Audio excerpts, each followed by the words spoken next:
दोस्तों यहाँ पर हम लोग HDFC बैंक की बात नहीं करने वाले हैं। यहाँ पर हम लोग HDFC यानी कि हाउसिंग डेवलपमेंट फाइनेंस कंपनी की बात करने वाले हैं।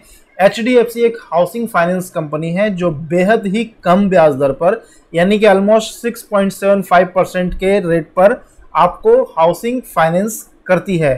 इसके शेयर प्राइस की अगर मैं बात करूं तो 2010 से लेकर के अभी तक ये 5 गुना हो चुका है। लेकिन अगर 2003 की बात करते हैं तो इसने अपने इन्वेस्टर्स को 25 गुना तक का रिटर्न दिया है और आने वाले 10 सालों में ऐसे ही 25 गुना रिटर्न और भी दे सकते हैं स्टॉक। तो ये बहुत ही बेहतरीन स्टॉक्स है जिसकी बातें आज मैं इस वीडियो में करने वाला हूं। इसकी थोड़ी सी फंडामेंटल एनालिसिस भी हम लोग देखेंगे। फंडा एनालिसिस के तौर पर हम देखेंगे कि इसके क्वार्टरली रिजल्ट कैसे रहे हैं और एनुअल जो रिजल्ट इनके आते रहे हैं पिछले 10 सालों से वो कैसे रहे हैं। उसके आधार पर हम लोग बात करेंगे कि आने वाले 10 सालों में इसके परफॉर्मेंस कैसे रह सकते हैं।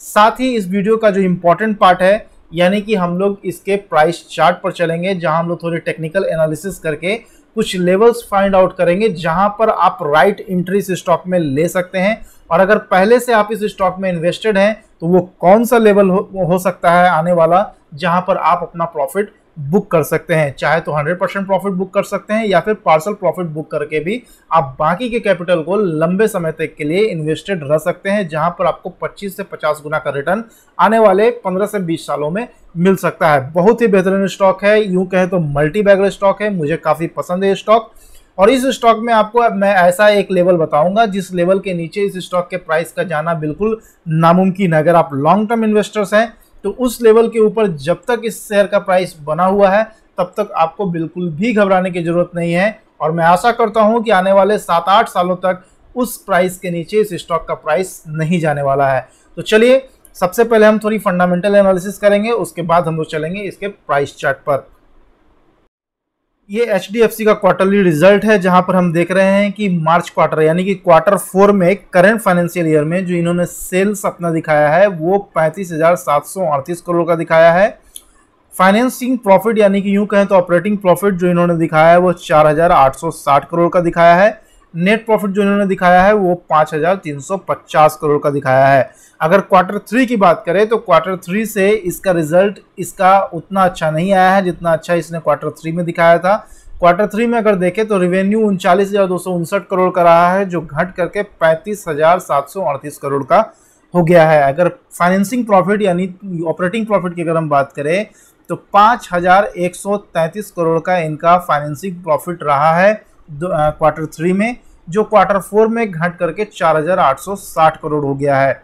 नेट प्रॉफिट की बात करें तो Q3 में इसका जो नेट प्रॉफिट है वो 5,177 करोड़ था, जो नेट प्रॉफिट Q4 में बढ़ करके 5,350 करोड़ हो गया है। ये तो थी Q3 से Q4 की कंपैरिजन करंट फाइनेंशियल ईयर की यानी कि 2020 से 2021 के फाइनेंशियल ईयर की हमने यहाँ पर बात की है। अब हम देखेंगे Y2 यानी कि ईयर टू ईयर अगर हम देखते हैं तो सेम क्वार्टर में प्रीवियस फाइनेंशियल ईयर में अगर हम देखते हैं तो जो रेवेन्यू है वो 16,600 करोड़ का था सेम क्वार्टर के प्रीवियस फाइनेंशियल ईयर में, जो बढ़ करके करंट फाइनेंशियल ईयर में 35,738 करोड़ हो गया। बहुत ही बेहतरीन परफॉर्मेंस रहा इस स्टॉक का। और अगर फाइनेंसिंग प्रॉफिट आप देखेंगे तो 3386 करोड़ का था प्रीवियस फाइनेंशियल ईयर में, जो बढ़ करके 4860 करोड़ का हो गया। बहुत ही अच्छा परफॉर्मेंस रहा है दोस्तों पिछले क्वार्टर से, पिछले फाइनेंसिंग ईयर से के सेम क्वार्टर से अगर देखेंगे तो पिछले फाइनेंशियल ईयर से इस साल करंट फाइनेंशियल ईयर का जो Q4 का जो रिजल्ट आया है वो काफ़ी अच्छा आया है, बहुत ही उम्दा रिजल्ट आया है। अगर नेट प्रॉफिट की हम बात करें तो 4,116 करोड़ का इनका नेट प्रॉफिट था प्रीवियस फाइनेंशियल ईयर के सेम क्वार्टर में। और अगर करंट फाइनेंशियल ईयर की बात करें तो 5,350 करोड़ का नेट प्रॉफिट इन्होंने दिखाया है करंट फाइनेंशियल ईयर के Q4 में। तो इस तरह से हमने देखा कि क्वार्टरली रिजल्ट जो इस स्टॉक का आया है, अगर Y2Y अगर हम देखें तो काफ़ी अच्छा रिजल्ट आया है। लेकिन अगर Q3 से Q4 का कंपैरिजन करेंगे तो सेल्स और फाइनेंसिंग प्रॉफिट में थोड़ी गिरावट देखने को मिली है, but net profit overall Q3 से Q4 इंक्रीज होकर के आया है। तो ये था क्वार्टरली रिजल्ट। अब हम थोड़ा एनुअल रिपोर्ट देखेंगे जहां पर पिछले 5 से 10 सालों का रिकॉर्ड हम लोग देखेंगे कि इनका कैसा परफॉर्मेंस रहा है। तो चलिए एनुअल रिपोर्ट की तरफ चलते हैं। एनुअल रिपोर्ट की बात करें तो करंट फाइनेंशियल ईयर यानी कि 2020 से 2021 का जो फाइनेंशियल ईयर था उसके चारों क्वार्टर को मिला करके जो एनुअल रिपोर्ट इन्होंने पेश किया है उसमें इसने 1,39,034 करोड़ का रेवेन्यू दिखाया है और फाइनेंसिंग प्रॉफिट की अगर हम बात करें तो 17,634 करोड़ का दिखाया है। साथ ही साथ नेट प्रॉफिट की अगर हम बात करें तो 18,740 करोड़ का इन्होंने नेट प्रॉफिट शो किया है। लेकिन अगर प्रीवियस फाइनेंशियल ईयर के फाइनल रिपोर्ट यानी कि एनुअल रिपोर्ट 2020 के एनुअल रिपोर्ट से 2021 के एनुअल रिपोर्ट की अगर कंपेयर करें तो आप देखेंगे कि रेवेन्यू में तो उछाल देखने को मिला है, क्योंकि 2020 का जो एनुअल रिपोर्ट था वो 1,01,726 करोड़ का था, जो बढ़ करके 1,39,034 करोड़ हो गया 2021 में करंट फाइनेंशियल ईयर में। लेकिन अगर फाइनेंसिंग प्रॉफिट की बात करें तो वहाँ पर थोड़ा सा निराशा देखने को मिली है, क्योंकि फाइनेंसिंग प्रॉफिट जो है प्रीवियस ईयर में HDFC का 20,633 करोड़ था, जो घट करके 17,634 करोड़ हो गया है। नेट प्रॉफिट की बात करें तो वहाँ भी गिरावट देखने को मिला है, यानी कि 21,435 करोड़ से 18,740 करोड़ हो गया है। लेकिन अगर 2019 के एनुअल रिपोर्ट से अगर 2021 के एनुअल रिपोर्ट को हम कंपेयर करें तो बहुत ही बेहतरीन रिजल्ट देखने को मिला है 3 सालों में, यानी कि 2019, 2020 और 2021 में अगर हम देखें तो काफ़ी अच्छा रिजल्ट देखने को मिला है एवरेज। क्योंकि 2019 में जो इनका फाइनेंसिंग प्रॉफिट था वो 14,349 करोड़ का था, जो बढ़ करके 17,634 करोड़ हो गया है। नेट प्रॉफिट की अगर हम बात करें तो 16,232 करोड़ से बढ़ करके 18,740 करोड़ हो गया है। पिछले 10 सालों में अगर इसकी नेट प्रॉफिट की हम लोग बात करें तो करीब करीब 6 गुना बढ़ चुका है इनका नेट प्रॉफिट। HDFC का नेट प्रॉफिट 2010 में 3,241 करोड़ का हुआ करता था, जो आज के करंट फाइनेंशियल ईयर में 18,740 करोड़ का हो गया है। अगर रेवेन्यू की बात करें तो 25,413 करोड़ का हुआ करता था 2010 में, जो आज बढ़ करके 1,39,034 करोड़ के आसपास आ गया है। यानी कि रेवेन्यू 5 गुना तक बढ़ गया है। और नेट प्रॉफिट की बात करें तो वो भी 6 गुना के आसपास बढ़ गया है। काफ़ी अच्छा परफॉर्मेंस रहा इस स्टॉक का पिछले 10 सालों में। और मैंने आपको बताया भी था इस वीडियो की शुरुआत में कि 2003 से लेकर के अगर अब तक की बात करें तो इन्होंने अपने इन्वेस्टर्स को 25 गुना रिटर्न दिया है, और आने वाले 15-20 सालों में ऐसे ही 25 से 50 गुना रिटर्न देने का अभी भी बहुत दमखम इस स्टॉक में बाकी है। तो ये स्टॉक मुझे बहुत पसंद है लॉन्ग टर्म के इन्वेस्टमेंट के लिए। लेकिन अगर शॉर्ट टर्म में इन्वेस्ट किया जाए तो जल्द ही एक लेवल आपको मैं बताता हूं जो स्टॉक दिखाने वाला है, उस लेवल पर आप अपना प्रॉफिट बुक कर सकते हैं। अगर कोई शॉर्ट टर्म में पहले से इन्वेस्टेड है तो वो भी उस लेवल पर अपना प्रॉफिट बुक कर सकते हैं। साथ ही साथ जो लॉन्ग टर्म के लिए इन्वेस्टेड है इस स्टॉक में वो भी अपना पार्शल प्रॉफिट बुक कर सकते हैं, और बाकी का बचा हुआ अमाउंट जो है लंबे समय के लिए इस स्टॉक में छोड़ दें, ताकि आपको काफ़ी ज़्यादा रिटर्न देखने को मिले। तो चलिए चलते हैं HDFC के प्राइस चार्ट पर, जहां पर हम कुछ लेवल्स देखेंगे, राइट एंट्री के बारे में बात करेंगे और टारगेट भी हम देखेंगे जहां पर आप अपना प्रॉफिट बुक कर सकते हैं। तो दोस्तों ये है HDFC का प्राइस चार्ट। HDFC बैंक नहीं, HDFC housing development finance company. Housing development finance company की अगर हम करंट मार्केट प्राइस अगर देखें तो अभी इसका करंट मार्केट प्राइस जो है वो 2540 रुपये का चल रहा है।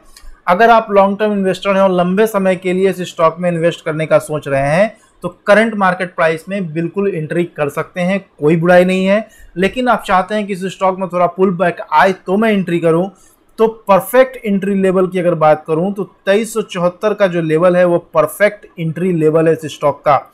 अगर इस लेवल से भी ये स्टॉक नीचे जाता है तो 2222 का जो लेवल है वो एवरेजिंग लेवल है, जहां से ये स्टॉक एक बार यू टर्न लेकर के वापस अपने ट्रेंड में आ सकता है। ये स्टॉक पिछले 10 सालों से अप ट्रेंड में है, पिछले 15 सालों से अप ट्रेंड में है, और आने वाले 10-12 सालों तक भी ये स्टॉक अप ट्रेंड में ही रहने वाला है। तो यहाँ पर हमने आपको 2 लेवल बताया जहां पर आप राइट एंट्री कर सकते हैं 2374 के आसपास, और अगर इस लेवल को तोड़ करके भी स्टॉक फर्दर नीचे जाता है तो 2222 के आसपास जो लेवल है वो एक स्ट्रॉन्ग लेवल है, जहां से ये स्टॉक स्विंग करके वापस ऊपर की तरफ निकल सकता है। लेकिन इस स्टॉक का एक लेवल ऐसा भी है जो इस स्टॉक का स्ट्रॉन्गेस्ट लेवल है 1503 रुपए का। ₹1503 का जो लेवल है इस स्टॉक का स्ट्रॉन्गेस्ट लेवल है, जिसके नीचे इस स्टॉक का जाना लगभग नामुमकिन है। अगर कोई बंदा लॉन्ग टर्म इन्वेस्टर है और इस स्टॉक में इन्वेस्टेड है, तो जब तक इस लेवल से ऊपर इस स्टॉक का प्राइस चल रहा है तब तक उस बंदे को बिल्कुल भी घबराने की ज़रूरत नहीं है। लेकिन जैसे ही इस लेवल को स्टॉक तोड़ता है तो फर्दर इस स्टॉक में और भी ज़्यादा गिरावट आ सकता है। इसीलिए इस लेवल के नीचे जैसे ही स्टॉक जाता है तो एक बार चाहे तो इस स्टॉक से एग्जिट कर सकते हैं। तो यहाँ पर हमने आपको 3 लेवल बताए। पहला लेवल जो था 2374 का, जहां आप एंट्री कर सकते हैं। दूसरा लेवल जो 2222 रुपये का मैंने बताया, वो एक एवरेजिंग लेवल है या फिर आप कह सकते हैं कि री एंट्री लेवल है, क्योंकि ये लेवल एक स्ट्रॉन्ग सपोर्ट है इस स्टॉक का, जहां से ये स्टॉक वापस स्विंग करके ऊपर की तरफ निकल सकता है। तीसरा लेवल जो मैंने आपको बताया था 1503 रुपये का, ये लेवल इस स्टॉक का स्ट्रॉन्गेस्ट सपोर्ट है, जहां से ये स्टॉक नीचे नहीं जा सकता है। अगर ये स्टॉक किसी भी कारण से, किसी भी मेजर रीजन की वजह से ये स्टॉक इस लेवल से नीचे जाता है तो इस स्टॉक में फर्दर और ज़्यादा गिरावट आ सकती है। यानी कि आप कहें तो ये लेवल को तोड़ने के बाद एक बार इस स्टॉक से एग्जिट कर लेना चाहिए। तो दोस्तों यहाँ पर हमने आपको 3 लेवल बताए और चौथा लेवल जो है, जो इस स्टॉक का टारगेट है, वो 3300 रुपये का इस स्टॉक का टारगेट निकल करके आ रहा है, जो आने वाले 6 से 12 महीने के अंदर आपको देखने को मिल सकता है। और अगर आप शॉर्ट टर्म ट्रेडर हैं तो उस लेवल पर बिल्कुल अपना प्रॉफिट बुक करके अपने ट्रेड से एग्जिट ले सकते हैं। और अगर आप लॉन्ग टर्म इन्वेस्टर्स हैं तो उस लेवल पर इस स्टॉक में से पार्सल प्रॉफिट बुक कर सकते हैं और बचे हुए कैपिटल को लंबे समय के लिए इस स्टॉक में इन्वेस्टेड छोड़ सकते हैं। बहुत ही बेहतरीन स्टॉक है। पिछले 10 सालों में इसके अगर परफॉर्मेंस देखेंगे सेल्स और नेट प्रॉफिट का, तो काफ़ी अच्छा रहा है और आने वाले 10 सालों में इनका परफॉर्मेंस और भी अच्छे होने की काफ़ी उम्मीद है। तो दोस्तों ये थी इस स्टॉक की छोटी सी टेक्निकल एनालिसिस और साथ ही साथ फंडामेंटल एनालिसिस। तो आशा करता हूं कि ये वीडियो आपके लिए काफ़ी हेल्पफुल रहा होगा। अगर आपको ये वीडियो अच्छा लगा है तो प्लीज़ लाइक कर दें, अपने दोस्तों, सहयोगियों और रिश्तेदारों के बीच में इस वीडियो को ज़रूर शेयर करें। और अगर आप पहली बार इस चैनल पर आए हैं तो इस चैनल को सब्सक्राइब करें, साथ ही साथ बेल बटन भी दबा दें, ताकि आपको ऐसे ही हेल्पफुल वीडियोज़ लगातार देखने को मिलती रहे। जल्द ही मिलते हैं एक नए वीडियो के साथ में, तब तक के लिए धन्यवाद।